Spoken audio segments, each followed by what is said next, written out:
But I like how I just said. I mean, Alex said, "My family." Then he said, "Our family." yeah, Yeah. yeah, Yeah. hmm hmm And that's something I think that needs to be commended. A lot of people, again, as black men, you know this, Lawrence, mm, and y'all probably know it too, ladies. Y'all got mm, sons. A lot of times, the way that we feel as men, black boys, black men, a lot of times our feelings are pushed to the side. People don't care. Suck it up. You a man, be a man. It don't matter. Like, just keep going. And a lot of times people don't understand how mentally that affects us, that we're not acknowledged for the good that we do. We're acknowledged when we do bad, but we're not acknowledged when we do good. And to me, this show addresses a lot of those, issues that we have as black men hmm that need to be highlighted and discussed as opposed to being swept under the rug. You know what I'm saying? We're easy to, yeah, let's take care of mama, let's take care of our sister. You know what I'm saying? We got to make sure they straight, but who's making sure we straight? mm. You know what I mean? Who's thinking about us? So I think this is great that they bring this up. Yep. Jay, that's real. I like that. Seriously, I ain't Appreciate even you. joking because I know we're talking about cross, but so many men are unafraid to, or not unafraid, they're afraid to truly express their perspective as to how people see them, how their what their thought process is, what they should be receiving their flowers too. I mean, I just love what you said. I ain't even trying to kiss your behind or nothing, Jay. But that was deep. Like that was seriously, we talk Yeah, it crazy, was. so but Mm. that was deep. You know what I mean? I appreciate you for Appreciate you. your candor at that moment with this whole conversation, and it ties in. It absolutely ties in. So thank you for the real. I will be using that as a clip. Thank you. But for sure. Damn, I got like I almost want to cry right now for real. But let me dial back. Go ahead. Let it loose, baby. Go Okay, ahead. so nah, you ain't never let him see you cry. But to try to walk in the room and blame all of this on Alex, like this ain't Alex's fault. Okay. You did this. let So me that's what Alex says. let me say Period. something real Your quick. Let me mama say something real quick. go ahead, Let me Jay. say something real quick, Tigger. I don't know if y'all know, y'all probably did, but this is the perfect example of her making a choice to send this young white lady over her son because she understands the Oh white yeah. privilege. You know what I'm saying? Like, you're Yeah. only going I to get get a that little bit of part. time. They're not going to do that much to you. But if my You son ain't no goes record. in, Right. they're going to give him way more time than he deserves to get. They're going to treat him Right. like trash, but they ain't going to treat you like trash because you know. So again, the writing is so real, man. Again, it goes Yeah. back But to our conversation about John putting the report in on Cross and how that was the wrong thing to do. You Yeah. should have figured out another way because now you snitched on your boy, knowing the bureaucracy, as they say, Mm. of how the police department looks at black men in the black community. You know what I mean? Mm-hmm. So if she would have said, "Hey, I'm gonna send my son in. Don't worry about it," they would have. He probably would have been unalive too, or he would have been in there for 50 years. For it would have trumped up the life. charge even more so. So you know, Definitely what she life, did or at was least what she did was wrong. Yeah, what she did was wrong as far But as sending clearly, her in. Yeah. oh yeah.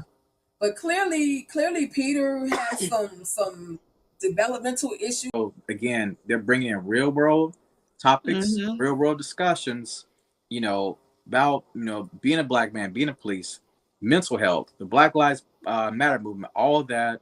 Shout out to them. That's why I love the show so much. Yeah, shout out to the writing because when the young man said, "Next time you see a black man Mm. running, I hope you be able to stand in between the young man and what's about to happen," or something like that. I'm Right. paraphrasing, but yeah. Mm-hmm. So I thought that was deep.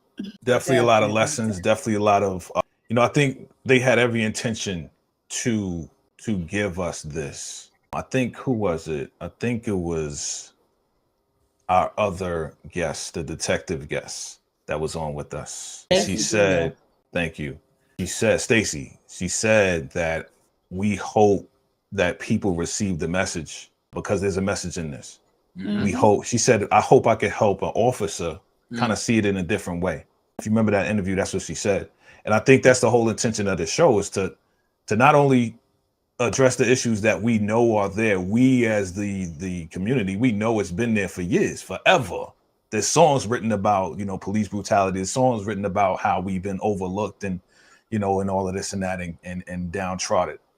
But this show right here, again, the 40 million, when he say the 40 million, I hope that it puts Black men in a different light to the world, because of propaganda.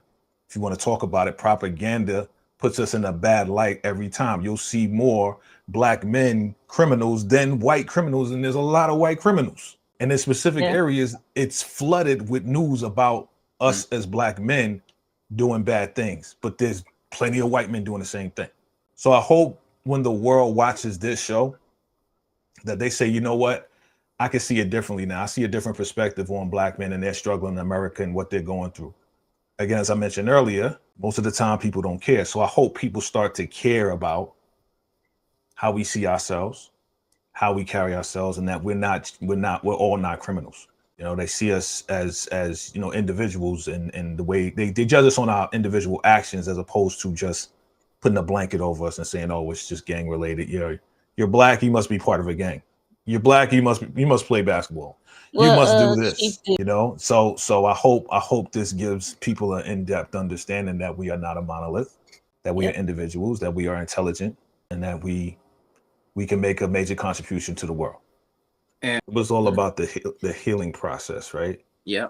So I think the case and his relationship with his son, his daughter, was that experience that they just went through was the door to open up him healing or starting the process of it. Right.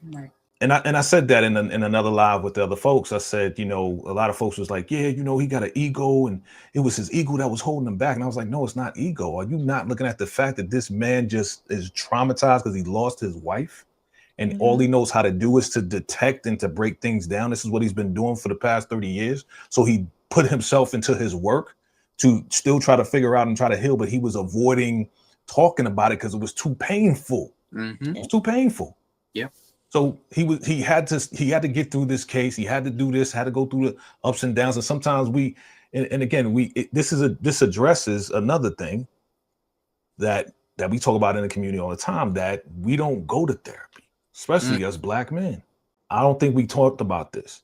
We as Black men sometimes are too prideful, or we're too fearful.